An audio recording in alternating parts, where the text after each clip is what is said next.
A wave of rallies is rolling across the globe in protest at biotech giant Monsanto. Campaigners and environmentalists in more than 40 countries accuse the multinational corporation of aggressively expanding into the food market and spreading hazardous products.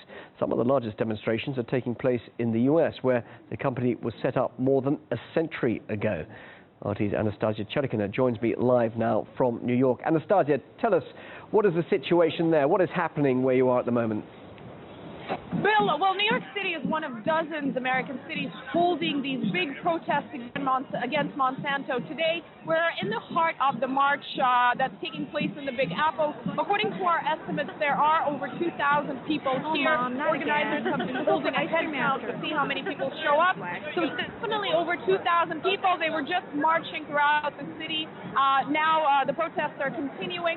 And definitely all of these people are gathered here today to speak out against this giant biotech corporation that's for years been accused of manipulating farmers, harassing farmers throughout the world, monopolizing the agriculture industry, and certainly the concerns, the health concerns about the genetically engineered food and agriculture, genetically modified food that they produce are at a peak. And all of these people in New York and the United States and across the world are speaking out against this giant corporation today that has immense lobbying power in the U.S. specifically and has been around for over a century. So certainly its behavior is very hard to tackle, but these people are hoping to do just that.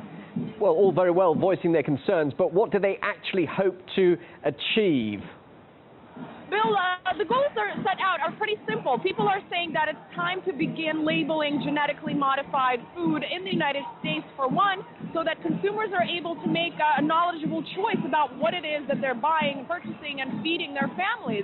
And certainly this has been something that's been a huge battle in the United States because of the major lobbying powers that Monsanto has. Any sort of tangible legislation was either blocked or legislation that was in favor of Monsanto's activities pushed through very strongly by its lobbying powers and its very close ties in Washington, D.C. So for one, protesters want labeling of GMOs as well as further scientific research to find out exactly what kind of an impact genetically engineered and genetically modified products have on consumers throughout the world. Anastasia, thanks very much indeed for that. A live update there from New York. Thank you, Anastasia Churkina.